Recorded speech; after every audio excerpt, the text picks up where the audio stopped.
नमस्कार दोस्तों, Alyssa success point के इस ऑनलाइन फॉर्मेट पे एक बार फिर आप सभी का स्वागत व हार्दिक अभिनंदन है। आज की जो हमारी क्लास है वो है भारत की भौतिक विशेषताओं से संबंधित ये ट्रिक के साथ ये हमारी क्लास रहने वाली है। तो आज की इस क्लास को हम बिना किसी देरी के हुए स्टार्ट करते हैं। तो चलते हैं आज की इस क्लास के बारे में पढ़ते हैं। देखिएगा दोस्तों, भारत की भौतिक विशेषताएं। भारत की भौतिक विशेषताएं देखिएगा कि भारत की जो भौतिक विशेषताएं हैं वो कौन कौन सी है। सबसे पहले जानते हैं भारत की स्थिति क्या है। ठीक है, भारत की स्थिति जो है, अक्षांशीय स्थिति क्या है, देशांतरीय स्थिति क्या है, उसके बारे में चर्चा हम करेंगे यहाँ पे। तो देखिए, सबसे पहले पढ़ते हैं अक्षांशीय स्थिति कि भारत की जो अक्षांशीय स्थिति है वो क्या है दोस्तों। वो क्या है, 8 डिग्री 4 मिनट उत्तरी अक्षांश से 37 डिग्री 6 मिनट उत्तरी अक्षांश तक। तो भारत की जो अक्षांशीय स्थिति है वो 8 डिग्री 4 मिनट उत्तरी अक्षांश से 37 डिग्री 6 मिनट उत्तरी अक्षांश के मध्य है। क्या है, 8 डिग्री 4 मिनट से कितनी है, 37 डिग्री 6 मिनट। ये क्या है, भारत की क्या है दोस्तों, ये भारत की क्या है, अक्षांशीय स्थिति है। ओके, अब देखते हैं देशांतरीय स्थिति पढ़ते हैं कि भारत की जो देशांतरीय स्थिति है वो क्या है। तो देशांतरीय स्थिति जो है दोस्तों वो है 68 डिग्री 7 मिनट पूर्वी देशांतर से 97 डिग्री 25 मिनट पूर्वी देशांतर रेखा। ठीक है, तो देशांतरीय स्थिति क्या है, देखिए 68 डिग्री 7 मिनट पूर्वी देशांतर से 97 डिग्री 25 मिनट पूर्वी देशांतर के मध्य है, वो भारत की क्या है, देशांतरीय स्थिति है। क्या है, देखिएगा 68 डिग्री 7 मिनट से 97 डिग्री 25 मिनट जो है वो क्या है, देशांतरीय स्थिति है किसकी, भारत की। ओके, तो आपसे पूछे कि भारत की अक्षांशीय स्थिति क्या है, तो वो तो है 8 डिग्री 4 मिनट से 37 डिग्री 6 मिनट।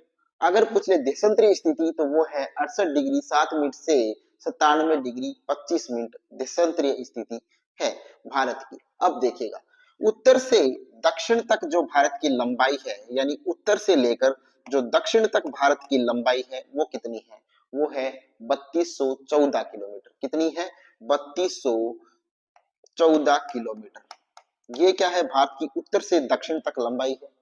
अब देखिए, पूर्व से पश्चिम तक जो लंबाई है भारत की वो कितनी है, वो है 2933 किलोमीटर। यानी पूर्व से पश्चिम तक की जो दूरी है वो कितनी है, 2933 किलोमीटर है। ठीक है, तो ये बात आपको ध्यान में रखनी है। कितनी, उत्तर से दक्षिण तक है वो 3214 किलोमीटर और पूर्व से पश्चिम तक है वो है 2933 किलोमीटर भारत की दूरी है। ठीक है, अब देखिए भारत का उत्तरतम जो बिंदु है, भारत का उत्तरतम जो बिंदु है, यानी जो ये बिंदु है भारत का, इस बिंदु को क्या बोलते हैं दोस्तों, इसको बोलते हैं इंद्राकोल, जो पड़ता कहाँ है, लद्दाख के अंदर। तो उत्तरतम बिंदु है भारत का वो कौन सा है, इंद्राकोल है, जो पड़ता कहाँ है, लद्दाख के अंदर स्थित है। ठीक है, अब देखिए, अब पूछा है भारत का दक्षिणतम बिंदु है वो कौन सा है, यानी ये जो बिंदु है भारत का दक्षिणतम बिंदु, इस बिंदु का क्या नाम है। इस बिंदु का देखिए क्या क्या बोलते हैं, इसे इंदिरा पॉइंट भी बोलते हैं, इसे ग्रेट निकोबार भी बोलते हैं, इसे पिगमेलियन बिंदु भी बोलते हैं। तो इनके 3 नाम है वो आपको ध्यान में रखने हैं। ठीक है, तीनों नाम को आप अच्छी प्रकार से ध्यान रखना, जो भारत का दक्षिणतम बिंदु के नाम कहलाते हैं, ग्रेट निकोबार, इंदिरा पॉइंट और पिगमेलियन बिंदु, ये भारत के दक्षिणतम बिंदु के नाम है। ठीक है, चलते हैं अगली स्लाइड पे। देखिएगा दोस्तों, आगे देखिएगा, पश्चिमतम बिंदु पूछा है। अब भारत का जो पश्चिमतम बिंदु है उसका क्या नाम है, गोहर माथा। यानी भारत का जो पश्चिमतम बिंदु है, इस पश्चिमतम बिंदु का क्या नाम है, वो है गोहर माथा। अब देखिएगा, पूर्वतम बिंदु कौन सा है, ये दोस्तों यहाँ होना चाहिए था, वलांगू किबितु। वलांगू या किबितु है, वलांगू किबितु है, ये भारत का क्या है, दक्षिणतम सॉरी पूर्वीतम बिंदु है। ओके, अब देखिए भारत की जो ग्लोब में स्थिति है वो क्या, अब की बार ये देख लेना, सीधा क्या पूछा है, ग्लोब में स्थिति पूछी है भारत की, कि भारत की जो ग्लोब में स्थिति है वो किस प्रकार की स्थिति है ग्लोब के अंदर। तो उत्तरी पूर्वी गोलार्ध में स्थित है भारत है, वो ग्लोब में कहाँ स्थित है, उत्तर और पूर्व भाग में स्थित है। कौन, भारत।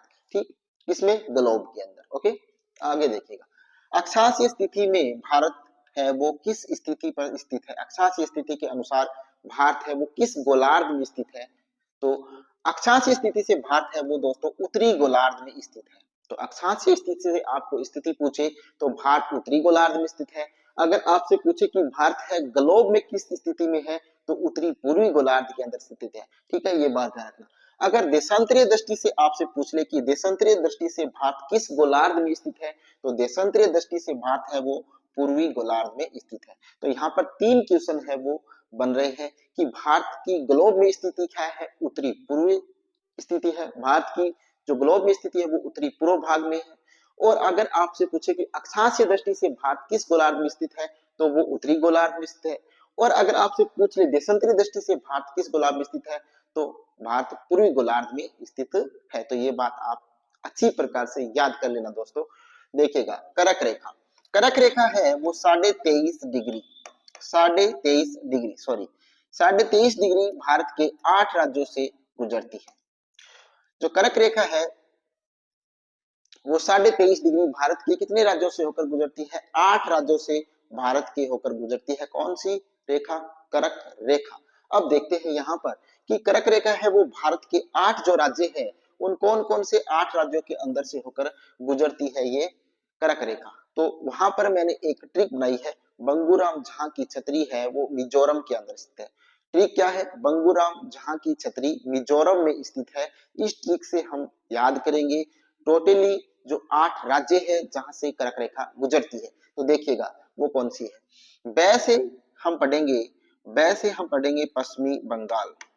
क्या पढ़ेंगे, पश्चिमी बंगाल।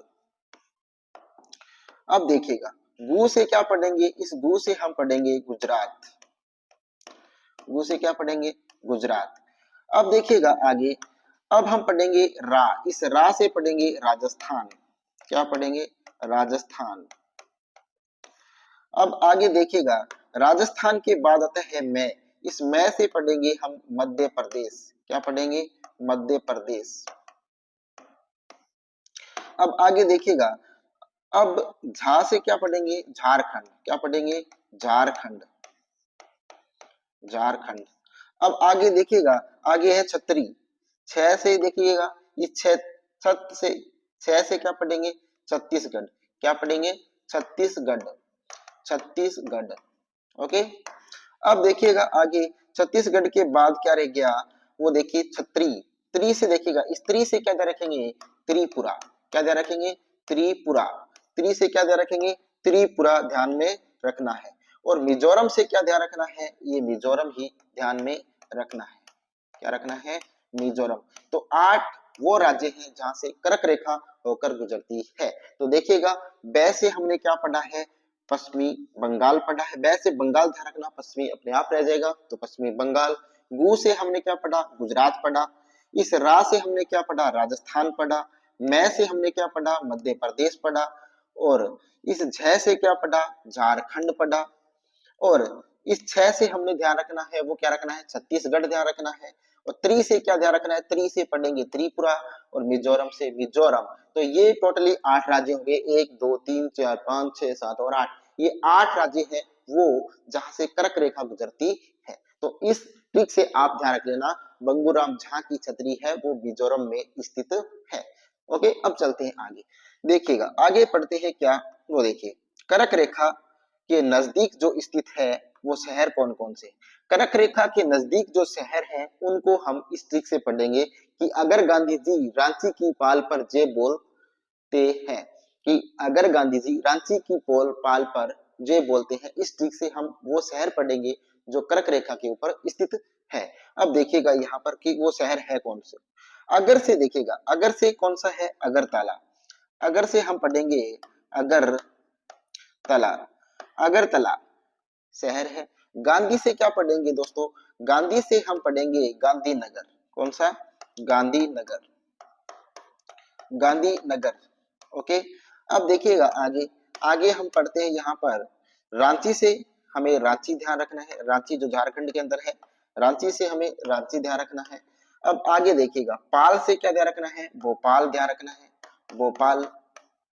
ओके, अब देखिएगा आगे, भोपाल से आगे क्या ध्यान रखना है, यहाँ पर जे, इस जे से ध्यान रखना है दोस्तों उज्जैन, जे से क्या ध्यान रखना है, उज्जैन ध्यान रखना है। तो ये 5 शहर है जो कर्क रेखा के ऊपर स्थित है। कौन कौन से, अगर से हमें क्या ध्यान रखना है, अगरतला, गांधी से हमें क्या ध्यान रखना है, गांधीनगर ध्यान रखना है, रांची से हमें रांची ध्यान रखना है, और पाल से हमें भोपाल ध्यान रखना है, और जे से आपको उज्जैन ध्यान रखना है। तो ये 5 शहर है जो स्थित है कर्क रेखा के ऊपर। ओके, अब हम चलते हैं अगली स्लाइड पे। तो देखिएगा अगली स्लाइड, अगली स्लाइड में क्या है दोस्तों, देखिएगा भारत की सीमाएं, भारत की जो सीमाएं है वो कहाँ कहाँ लगती है, किस किस जगह पे लगती है, वो आपको यहाँ पर हम पढ़ेंगे। ठीक है, तो देखिएगा स्थलीय सीमा जो है भारत की वो कितनी है, भारत की स्थलीय सीमा है वो 15,200 किलोमीटर है। ये सभी को पता है कि भारत की जो स्थलीय सीमा की लंबाई है वो 15,200 किलोमीटर है। समुद्री सीमा की जो लंबाई है भारत की वो कितनी है, 6100 किलोमीटर, कितनी है, 6100। और कुल द्वीप जो है, कुल द्वीपों सहित लंबाई है वो कितनी है दोस्तों, कुल द्वीप अगर शामिल कर लिया जाए इनके अंदर, तो कुल द्वीपों सहित जो लंबाई है वो कितनी है, वो है 7516, 7516 किलोमीटर कुल लंबाई हो जाती है द्वीपों सहित। अब पढ़ते हैं कि कुल भारतीय सीमा कितनी है, कुल जो भारतीय सीमा आपसे पूछ ली जाए कि कुल भारतीय सीमा है वो कितनी है, तो 22,716.6 किलोमीटर भारत की कुल सीमा है। 22,716 716 क्या है, 0.6 किलोमीटर भारत की कुल सीमा की लंबाई है। अब देखिएगा भारतीय मानक समय रेखा, भारतीय मानक समय रेखा कितनी है दोस्तों, वो है 82.5 डिग्री, कितनी है, 82.5 डिग्री, डिग्री पूर्वी देशांतर रेखा, 82.5 डिग्री पूर्वी देशांतर रेखा पढ़ते हैं, 5 राज्यों से गुजरती है। कितने राज्यों से गुजरती है दोस्तों, भारतीय मानक समय रेखा जो है 82.5 डिग्री पूर्वी देशांतर रेखा है, वो 5 राज्यों से होकर गुजरती है। वो 5 राज्य कौन कौन से हैं, उत्तर प्रदेश है, उत्तर प्रदेश से गुजरती है, मध्य प्रदेश से गुजरती है, छत्तीसगढ़ से गुजरती है, उड़ीसा से गुजरती है, और आंध्र प्रदेश से गुजरती है। ये 5 राज्य है जहां से 82.5 डिग्री पूर्वी देशांतर रेखा यानी भारतीय मानक समय रेखा है वो गुजरती है। उत्तर प्रदेश, मध्य प्रदेश, छत्तीसगढ़, उड़ीसा और आंध्र प्रदेश, इन 5 राज्यों से होकर गुजरती है। ठीक है, अब देखिएगा आगे, कर्क रेखा, कर्क रेखा तथा भारतीय मानक समय रेखा दोनों है वो छत्तीसगढ़ तथा मध्य प्रदेश से गुजरती है। तो ये बात आपको ध्यान रखने वाली है कि भारतीय मानक समय रेखा और भारतीय कर्क रेखा जो है वो छत्तीसगढ़ और मध्य प्रदेश से होकर गुजरती है, कि यानी ऐसे 2 राज्य है जहां से कर्क रेखा और भारतीय मानक समय रेखा गुजरती है, वो कौन कौन सी है, छत्तीसगढ़ और मध्य प्रदेश, जहां से ये दोनों रेखाएं गुजरती है। आगे देखिएगा, कर्क रेखा तथा भारतीय मानक समय रेखा एक दूसरे को छत्तीसगढ़ में काटती है। कहाँ काटती है, छत्तीसगढ़ में। अब आपसे पूछ लिया जाए कि भारतीय मानक समय रेखा और कर्क रेखा दोनों है वो किस राज्य के अंदर काटती है, तो छत्तीसगढ़ जो राज्य है वहां पर ये दोनों रेखाएं एक दूसरे को काटती है, यानी यहाँ पर इन दोनों का क्या होता है, मिलन होता है। ओके, अब चलते हैं अगली स्लाइड पे, अगली स्लाइड को देखते हैं। सबसे लंबी तटीय सीमा रेखा, सबसे लंबी तटीय सीमा रेखा है वो किस राज्य की है, तो गुजरात की सबसे लंबी तटीय रेखा है 1214 किलोमीटर। तो सबसे जो लंबी तटीय सीमा रेखा बनाता है वो कौन सा राज्य बनाता है दोस्तों, वो बनाता है गुजरात। कितनी बनाता है, 1214 किलोमीटर इसकी तटीय सीमा रेखा है। तो आपसे ये क्वेश्चन पूछा जा सकता है कि भारत का सबसे लंबी तटीय सीमा बनाने वाला राज्य कौन सा है, तो भारत की तटीय सीमा बनाने वाला सबसे ज्यादा तटीय सीमा बनाने वाला राज्य है वो गुजरात है। कितनी बनाता है, 1214 किलोमीटर की सीमा ये बनाता है। ठीक है, अगला देखिए, दूसरा अगर पूछ ले तो वो है आंध्र प्रदेश। आंध्र प्रदेश बनाता है 973 किलोमीटर की सीमा। अगर तीसरा पूछ ले तो है वो है तमिलनाडु। तमिलनाडु बनाता है 906 किलोमीटर की। अगर अगला भी पूछ ले तो महाराष्ट्र है। ठीक है, आगे चलते हैं, आगे बढ़ते हैं। सबसे छोटी तटीय सीमा जो बनाता है वो कौन बनाता है दोस्तों? गोवा बनाता है 106 किलोमीटर की। कौन बनाता है? गोवा बनाता है, जो 106 किलोमीटर की सीमा बनाता है। जो सबसे कम तटीय सीमा बनाने वाला राज्य है कौन सा? गोवा। तो दोस्तों आज की ये क्लास अगर आपको अच्छी लगी है तो इस क्लास को आप ज्यादा से ज्यादा अपने दोस्तों तक शेयर कीजिएगा। अलीसा सक्सेस पॉइंट इस यूट्यूब चैनल को सब्सक्राइब और लाइक जरूर कीजिएगा। ठीक है, आगे देखिए। गुजरात तथा पश्चिमी बंगाल समुद्री तथा अंतर्राष्ट्रीय सीमा बनाते हैं। तो ये बात भी आपको ध्यान रखना है कि गुजरात राज्य और पश्चिमी बंगाल जो राज्य है वो समुद्री तथा अंतर्राष्ट्रीय सीमा दोनों बनाता है। समुद्र के साथ भी बनाता है और अंतर्राष्ट्रीय सीमा भी बनाता है। कौन? गुजरात और पश्चिमी बंगाल। ओके, अब देखिए, वे राज्य जो ना तो अंतर्राष्ट्रीय सीमा बनाते हैं और न ही समुद्री सीमा बनाते हैं। तो आपको वो राज्य बताना है जो ना तो अंतर्राष्ट्रीय सीमा बनाता है और न ही समुद्री सीमा बनाता है। तो देखिए कौन कौन से है। एक ट्रिक यहाँ पर हमने लिखी है, वो ट्रिक क्या है वो देखिएगा पहले। ट्रिक है, हरियाणा के मध्य भाग से तेल की 36 धाराएं जाती है। क्या? हरियाणा के मध्य भाग से तेल की 36 धाराएं जाती है। इस ट्रिक से हम पढ़ेंगे वो राज्य जो अंतर्राष्ट्रीय और समुद्री सीमा भी नहीं बनाते हैं, उनको पढ़ते हैं। देखिएगा, हरियाणा से आपको दोस्तों रखना है याद, वो रखना है हरियाणा ही। हरियाणा से क्या ध्यान रखना है आपको? हरियाणा ही ध्यान में रखना है। अब आगे देखते हैं, हरियाणा के आगे है मध्य। तो मध्य से आपको ध्यान रखना है मध्य प्रदेश। क्या ध्यान रखना है? मध्य प्रदेश आपको ध्यान में रखना है। अब मध्य प्रदेश से आगे आता है तेल। तेल से आपको रखना है, निकालना है तेलंगाना। तेल का क्या निकालना है? गाना निकालना है, तेलंगाना। आगे देखिएगा, आगे की बात अगर करें तो आगे आता है 36। 36 से आपको रखना है 36 का नाका यानी छत्तीसगढ़। क्या ध्यान रखना है? छत्तीसगढ़। ओके, आगे देखिएगा, आगे जो है वो क्या ध्यान रखना है दोस्तों? इस झा से क्या ध्यान रखना है? झारखंड। क्या ध्यान रखना है? झारखंड ध्यान रखना है। तो देखिए, ये जो राज्य है जो ना तो क्या बनाते हैं? अंतर्राष्ट्रीय सीमा बनाते हैं और नई समुद्री सीमा रेखा बनाते हैं। हरियाणा के मध्य भाग से तेल की 36 धारा जाती है या निकलती है। ठीक है, तो देखिए यहाँ से हमने क्या पढ़ा? हरियाणा से हमें ध्यान रखना है हरियाणा ही, मध्य से हमने ध्यान रखना है मध्य प्रदेश, और तेल से हमें ध्यान रखना है तेलंगाना, और 36 से हमें रखना है छत्तीसगढ़, और इस 6 से रखना है झारखंड। जार से झारखंड रखना है। तो ये 5 राज्य है जो ना तो समुद्री और न ही अंतर्राष्ट्रीय सीमा बनाते हैं। ओके, अब चलते हैं आगे की कहानी पढ़ते हैं। देखिएगा, भारत का क्षेत्रफल है वो 32,87,263 वर्ग किलोमीटर है। तो भारत का जो क्षेत्रफल है वो कितना है? 32,87,263 वर्ग किलोमीटर भारत का कुल क्षेत्रफल है।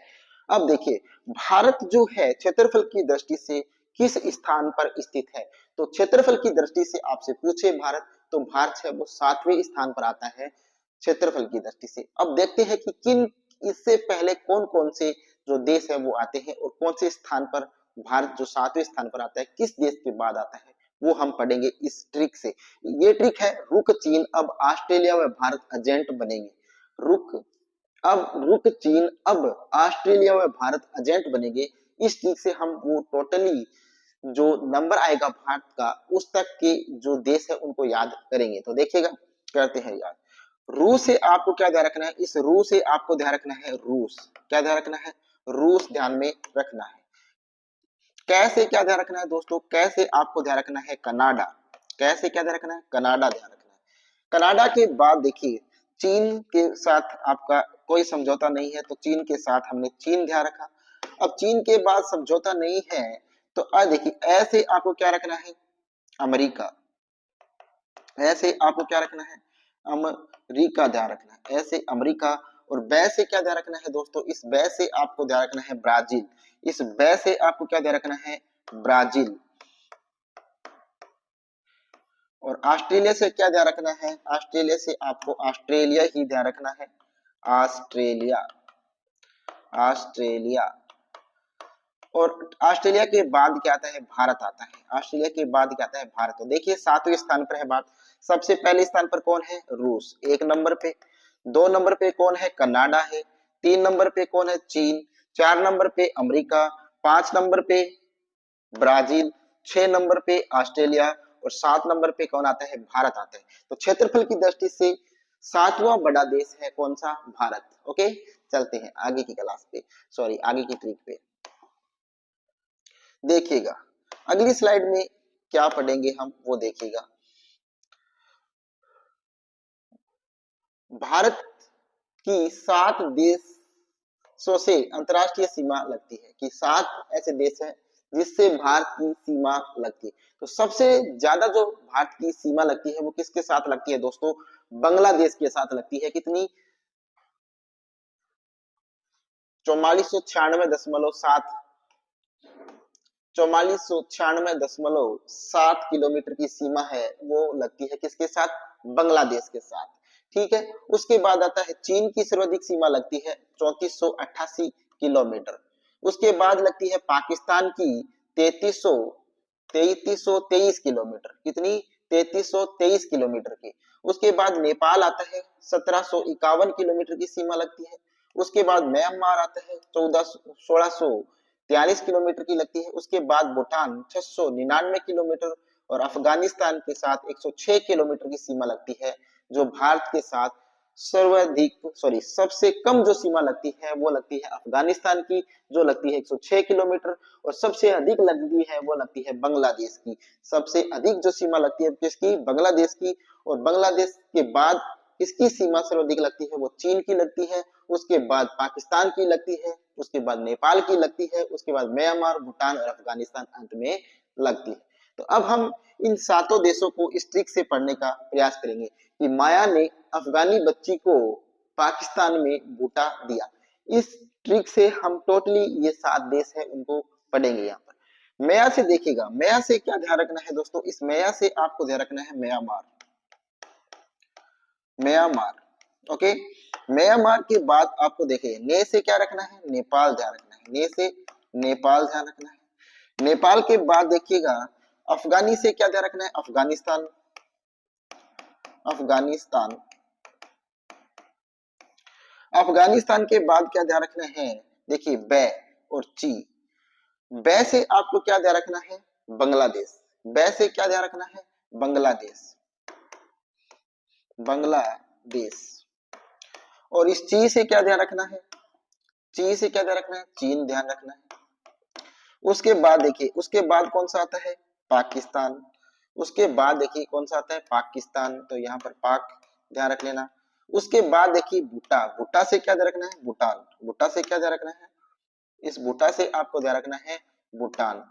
तो ये है वो 7 देश जिनके साथ भारत की सीमा लगती है, म्यांमार, नेपाल, अफगानिस्तान, बांग्लादेश, चीन, पाकिस्तान और भूटान। 1 2 3 4 5 6 और 7, ये 7 देश हैं जिनकी सीमा किसके साथ लगती है, भारत के साथ लगती है। और देखिए उनको हमें पढ़ा कैसे, माया से हमने क्या ध्यान रखना, म्यांमार। ने से हमें क्या ध्यान रखना है, नेपाल। अफगान से हमें क्या ध्यान रखना है, अफगानिस्तान। और बै से क्या ध्यान रखना है, बांग्लादेश। और इस ची से क्या ध्यान रखना है, चीन। पाकिस्तान तो आ रखा है तो पाक ध्यान रख लेना। भूटान से क्या ध्यान रखना है, भूटान ध्यान रखना है, भूटा से भूटान। तो ये टोटली 7 देश हो गए।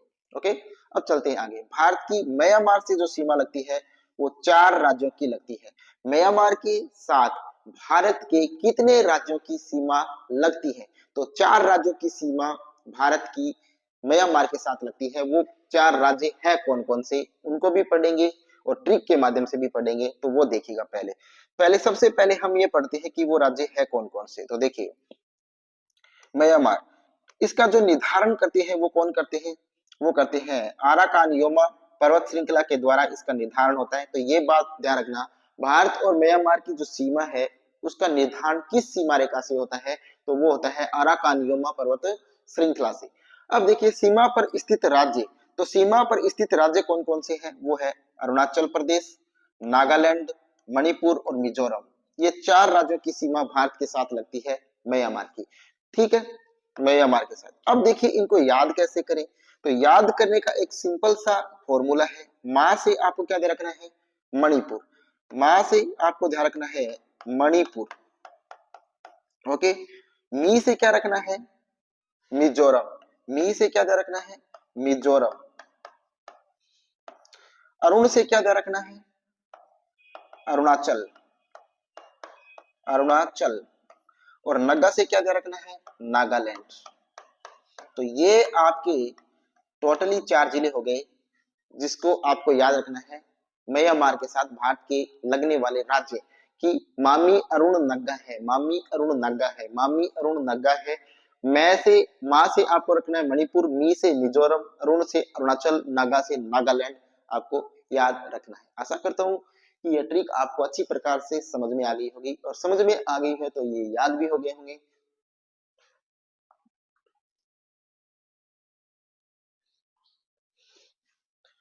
चलिए अगली स्लाइड को पढ़ते हैं। जानिए अगली स्लाइड में क्या है। देखिए भारत और नेपाल की जो सीमा लगती है, भारत के साथ जो नेपाल की सीमा लगती है, नेपाल के साथ 5 राज्यों की सीमा लगती है भारत के। कौन कौन से सीमा पर स्थित राज्य? इन पहले राज्य पढ़ते हैं कि कौन कौन से भारत के राज्य हैं जिनकी सीमा नेपाल के साथ लगती है। तो देखिएगा उत्तराखंड, उत्तर प्रदेश, बिहार, पश्चिमी बंगाल और सिक्किम की सीमा रेखा लगती है किसके साथ? नेपाल के साथ। अब सबसे बड़ा फॉर्मूला ये होता है कि इसको याद कैसे रखेंगे पांचों राज्यों को। तो 5 राज्य आपको ध्यान रखना है दोस्तों, एक ही सुकेर ध्यान रखना, प्लस बी लगा लेना, ठीक है। बी की सुकेर लगा लेना बराबर क्या है? सी है। ए की सुकेर, बी की सुकेर प्लस सी आपको याद करना है किसके साथ? नेपाल के साथ। ए की सुकेर से देखिएगा, ए ऐसे आपको रखना है उत्तराखंड और ऐसे उत्तर प्रदेश। बी से आपको रखना है बिहार और बंगाल और सी से आपको रखना है सिक्किम याद रखना है। तो A square plus B square बराबर क्या होता है? C. A square B square equal C से आपको ध्यान रख लेना है नेपाल के साथ लगने वाले पांचों राज्यों को। ए से उत्तर प्रदेश और उत्तराखंड, बी के स्क्वायर से बंगाल और बिहार और सी से सिक्किम याद रखना। अब आगे पढ़ते हैं। जो विवाद है वो कौन सा हुआ था भारत और नेपाल के मध्य? जो भारत और नेपाल के मध्य जो विवाद हुआ था वो लिपू लेक दर्रे के ऊपर हुआ था, काला पानी विवाद। कौन सा विवाद हुआ था? लिपू लेक जो दर्रा है उसके ऊपर हुआ था काला पानी विवाद। कब? भारत और नेपाल के मध्य। ठीक है। अब भारत और अफगानिस्तान की जो सीमा है उसको पढ़ते हैं। किसकी? भारत और अफगानिस्तान की सीमा। भारत और अफगानिस्तान के मध्य जो सीमा रेखा है वो कौन सी सीमा रेखा है? डुरंड है। डुरंड रेखा। भारत और अफगानिस्तान के मध्य जो रेखा है वो कौन सी है? डुरंड रेखा है। और इस डुरंड रेखा का निर्धारण कब किया गया था? वो किया गया था 1896 के अंदर। कब किया गया था?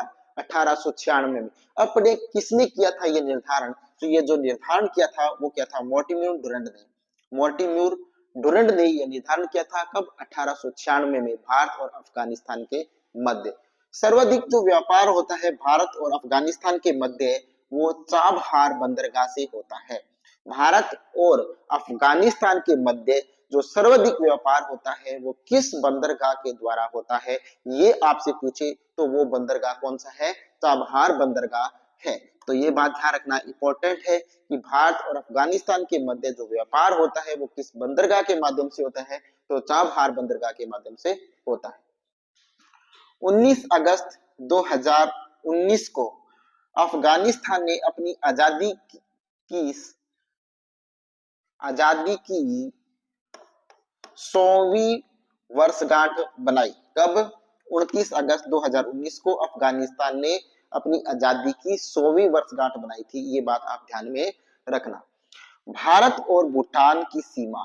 भारत और भूटान के मध्य जो सीमा लगती है दोस्तों वो कैसी लगती है ये बताइएगा। 4 राज्यों की सीमा लगती है भारत और भूटान के मध्य। भारत और भूटान के मध्य 4 राज्यों की सीमा लगती है, सिक्किम, पश्चिमी बंगाल, असम और अरुणाचल प्रदेश। ठीक है। कौन कौन से? सिक्किम, पश्चिमी बंगाल, असम और अरुणाचल प्रदेश के साथ सीमा लगती है किसकी? भूटान की। ओके। अब चलते हैं अगली स्लाइड पे। अब देखिए आगे बढ़ते हैं।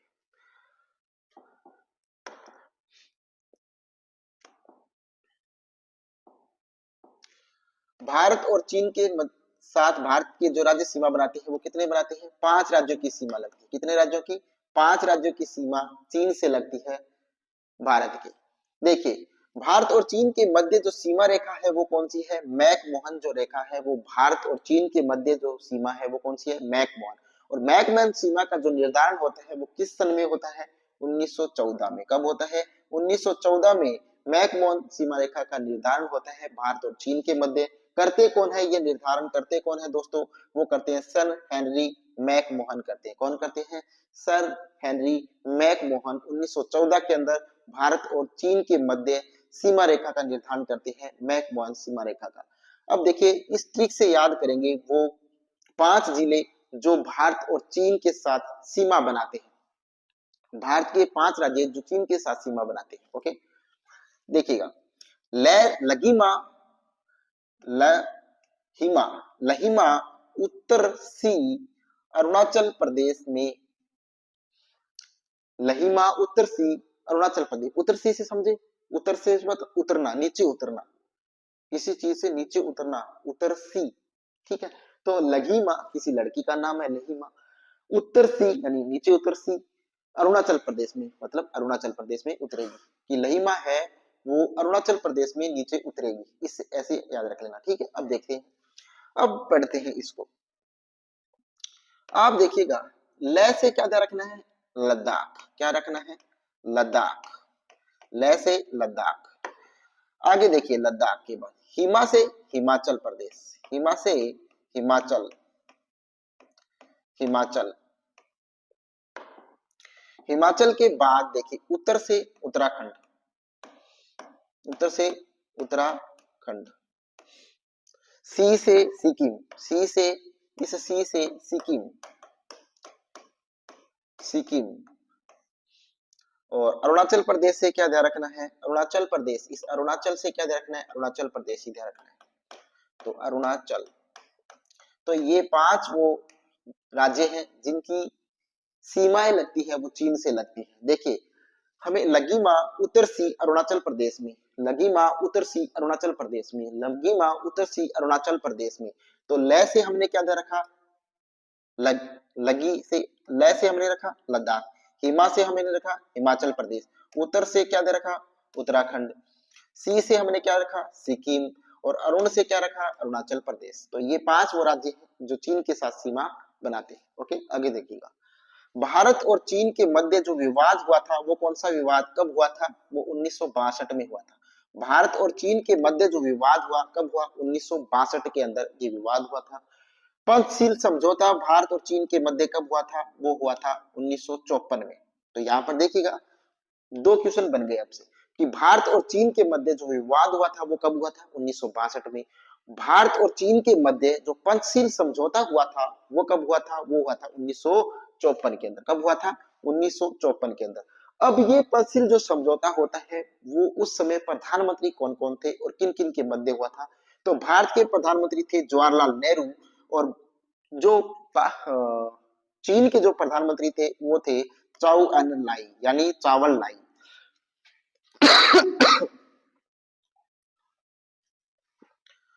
तो चीन के प्रधानमंत्री कौन थे? चाउ एन लाई, यानी चावल लाई, चावल लाई। आपको याद कैसे रखना है? चावल लाई, चावल लाई, इससे ध्यान रख लेना। तो नेहरू और चाउ एन लाई के मध्य ये समझौता हुआ था, कौन सा?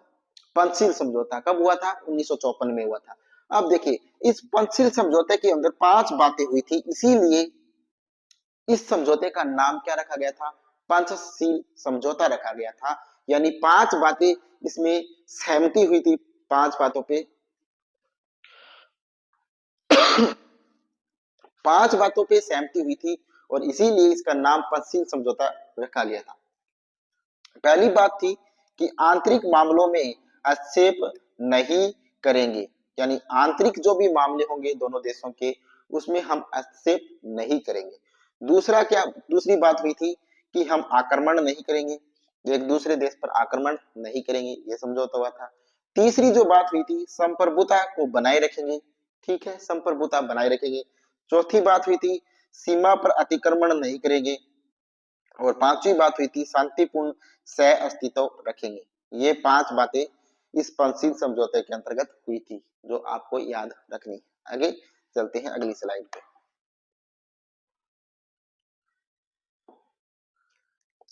तिब्बती गुरु दलाई लामा, एक तिब्बती गुरु थे जिनका नाम था दलाई लामा, और 1959 के अंदर ये भारत आ जाते हैं, और भारत के अंदर इनको क्या दी जाती है, शरण दी जाती है।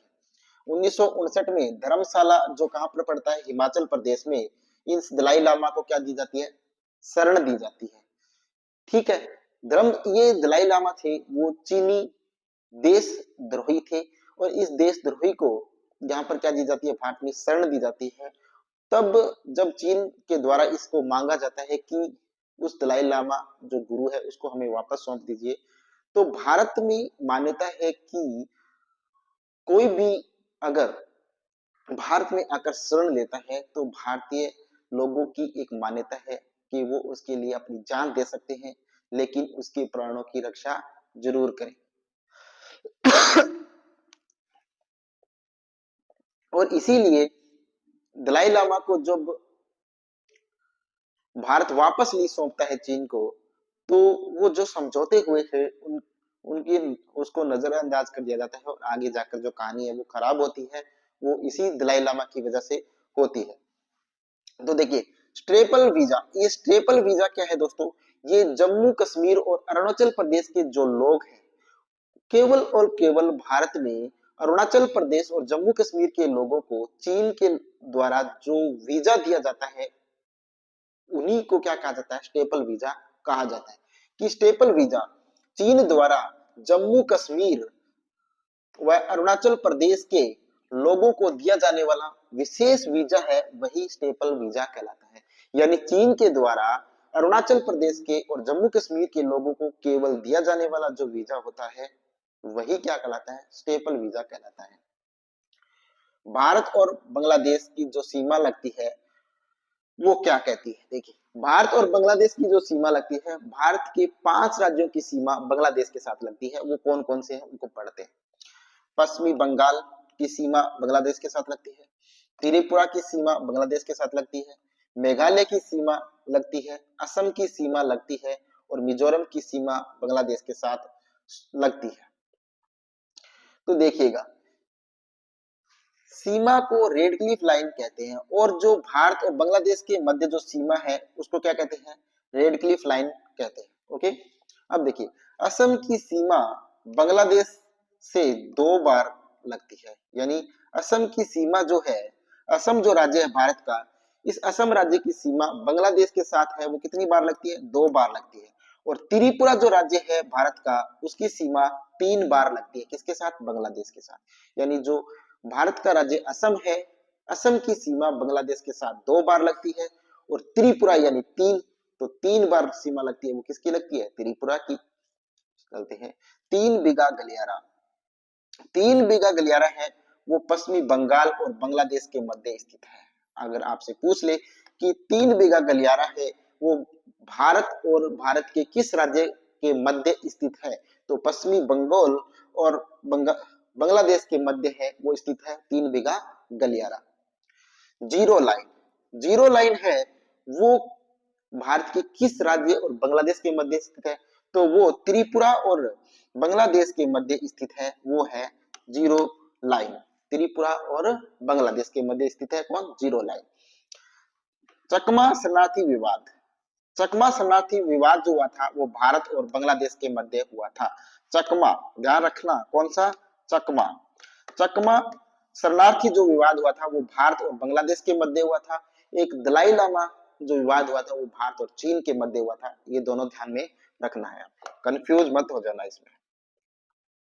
आखिर देखिए, पाकिस्तान के साथ सीमा पर, भारत और पाकिस्तान के मध्य जो सीमा रेखा है वो कौन सी है, रेड क्लिफ सीमा रेखा है। इसका जो निर्धारण होता है वो 14 अगस्त 1947 को होता है। सर सीरियल रेड क्लिफ है, इस सीमा रेखा का निर्धारण करते हैं 14 अगस्त 1947 को। और भारत और पाकिस्तान के मध्य जो सीमा रेखा है वो रेड क्लिफ सीमा रेखा है। ओके।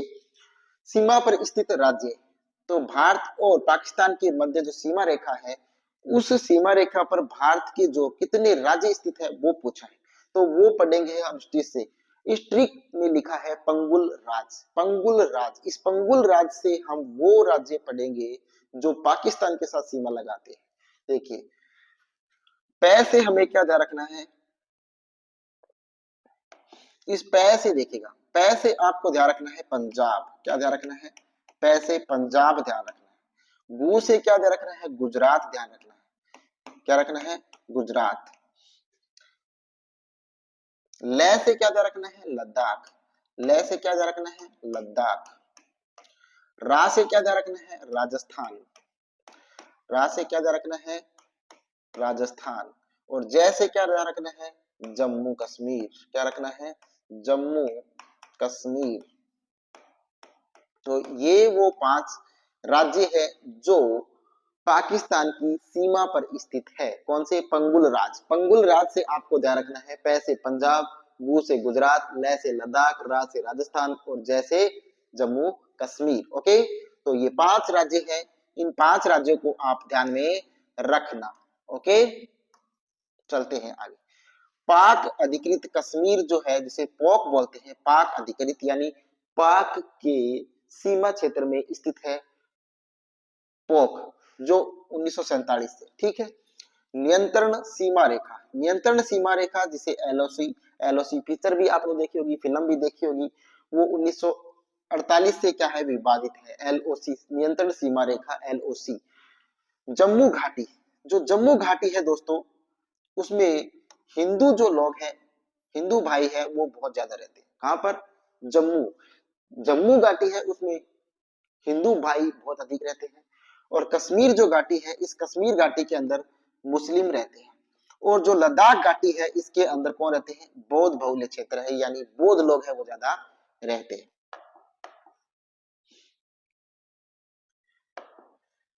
सिंधु नदी जल विवाद, सिंधु नदी जल विवाद है वो किस किस के मध्य हुआ था, तो सिंधु नदी जो जल विवाद है वो भारत और पाकिस्तान के मध्य हुआ था। कब हुआ था, 1960 के अंदर हुआ था।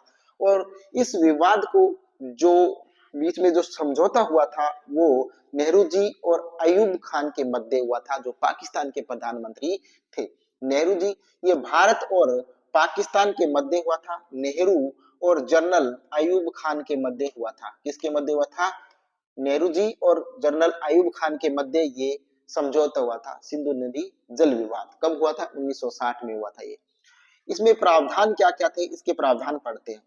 सिंधु नदी, झेलम नदी और चिनाब नदी, ये 3 नदियां हैं।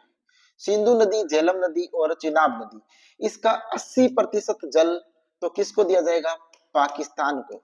और इसका 20% जो जल है वो कौन लेगा, भारत लेगा। कौन लेगा, भारत लेगा। ये बात ध्यान रखना कि सिंधु नदी, झेलम नदी और चिनाब नदी का जो जल है उसका 80% भाग लेगा पाकिस्तान और 20% लेगा वो भारत लेगा। ये समझौता हुआ था कब, सिंधु नदी जल विवाद के अंदर, ठीक है। दूसरी, रावी नदी, व्यास नदी और सतलज नदी। ये जो 3 नदियां हैं, रावी, व्यास और सतलज, इसका 80% जो जल है वो लेगा भारत और 20% जल है वो लेगा पाकिस्तान। ये समझौता हुआ था इसके अंदर, ठीक है। अब देखिए, भारत पाक के मध्य विवादित परियोजनाएं कौन कौन सी है, कि यानी भारत और पाकिस्तान के मध्य जो विवादित परियोजनाएं थी वो कौन कौन सी परियोजनाएं थी, उनको हम यहाँ पर पढ़ेंगे इस ट्रिक के माध्यम से। तो देखिए, ये ट्रिक क्या है कि साले के बगल में किशन की दुल्हन हंसती है। किसके, कि साले के बगल में किशन की दुल्हन हंसती है। इस ट्रिक से हम वो योजनाएं पढ़ेंगे जो भारत और पाकिस्तान के मध्य विवाद का कारण रही थी। तो देखिएगा, सबसे पहले हम पढ़ते हैं दोस्तों क्या, साले। साले से आपको ध्यान रखना है सलाल परियोजना, परियोजना, सलाल परियोजना। ओके, बगल से आपको क्या ध्यान रखना है, बगली हार परियोजना। इस बगल से क्या ध्यान रखना है दोस्तों, बगली हार, बगली हार परियोजना, बगली हार परियोजना ध्यान में रखना है। ओके, अब देखिएगा आगे, किशन से देखिएगा, किशन से आपको ध्यान रखना है किशन गंगा परियोजना, किशन गंगा परियोजना, किशन गंगा परियोजना। उसके बाद आपको ध्यान रखना है दुल्हन, दुल्हन से रखना है दुल्हन हस्ती, तो ये है दुलहस्ती, दुलहस्ती परियोजना। इसके अलावा भी है कौन सी, तुलबुल परियोजना है। इसके अलावा भी है, वो है तुलबुल परियोजना। तुलबुल परियोजना भी है दोस्तों, वो भी क्या है, इस विवाद का कारण थी। तो क्या है, साले के बगल में किशन की दुल्हन हंसती है, साले के बगल में किशन, साले के बगल में किशन की दुल्हन हंसती है। इस ट्रिक से हमने वो परियोजनाएं पढ़ी जो भारत और पाकिस्तान के मध्य क्या थी, विवाद का कारण थी। तो देखिए, साले से हमने क्या पढ़ा था, साले से हमने क्या पढ़ा दोस्तों, साले से हमने पढ़ा सलाल परियोजना। बगल से हमने क्या पढ़ा, बगलीहार परियोजना। किशन से हमने क्या पढ़ा, किशन गंगा परियोजना। और दुल्हन हस्ती से हमने क्या पढ़ा, दुलहस्ती परियोजना।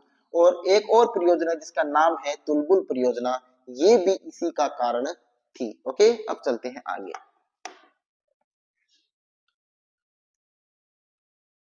शिमला समझौता, शिमला समझौता कब हुआ था, शिमला जो समझौता हुआ था वो 1972 में हुआ था। कब हुआ था, 1972 में हुआ था शिमला समझौता। किसके मध्य, भारत और पाकिस्तान के मध्य ये शिमला समझौता है, होता है कब, 1972 में। जुल्फिकार अली भुट्टो और इंदिरा गांधी के मध्य ये समझौता है। जुल्फिकार अली भुट्टो जो पाकिस्तान की प्रधानमंत्री थी, सॉरी राष्ट्रपति थी, और भारत के प्रधानमंत्री थी इंदिरा गांधी, इन दोनों के मध्य क्या हुआ था, ये शिमला समझौता हुआ था 1972 के अंदर। युद्ध बंदी सीमा को एलओसी नाम दिया गया था। जो एलओसी जो नाम दिया गया था वो किस समझौते के अंदर दिया गया था, शिमला समझौता जो 1972 में हुआ था, उसको एलओसी नाम दिया गया था। विश्व के क्षेत्रफल में वेटिकन सिटी सबसे छोटा देश है। विश्व का जो क्षेत्रफल है पूरे विश्व में सबसे छोटा जो देश है वो कौन सा है, वेटिकन सिटी है, जिसकी कुल लंबाई है वो 0.44 वर्ग किलोमीटर है। भारत का सबसे बड़ा जिला कौन सा है, भारत का पूछा है, भारत का सबसे बड़ा जिला है वो कच्छ, जो गुजरात के अंदर स्थित है। इसकी कुल लंबाई है वो है 45,652 वर्ग किलोमीटर। कितनी है, 45,652 वर्ग किलोमीटर है इसकी कुल क्षेत्रफल है इसका, किसका, कच्छ का, जो सबसे बड़ा जिला है भारत का। उसके बाद लेह लद्दाख के अंदर है, लेह है सबसे बड़ा। उसके बाद राजस्थान का तीसरा स्थान है जैसलमेर। भारत का सबसे छोटा जिला, भारत का सबसे छोटा जिला कौन सा है, माहे है, जो 9 वर्ग किलोमीटर है, और है कहां पर, केरल के अंदर है। तो सबसे छोटा जिला भारत का कौन सा है, माहे है, जो केरल में स्थित है। सबसे, सॉरी, और क्षेत्रफल में सबसे छोटा पूछे तो वो है वेटिकन सिटी, जो 0.44 वर्ग किलोमीटर में स्थित है। आगे चलते हैं, देखिएगा। तो दोस्तों, आज की ये क्लास यहीं पर समाप्त होती है। इस क्लास को देखने के लिए आप सभी का बहुत बहुत धन्यवाद। तो इस क्लास को आप ज्यादा से ज्यादा अपने दोस्तों तक शेयर कीजिएगा। अच्छी लगी है तो इसको लाइक कीजिएगा, और Alisha success point YouTube channel को सब्सक्राइब जरूर कीजिएगा। थैंक यू, धन्यवाद, जय हिंद, जय भारत।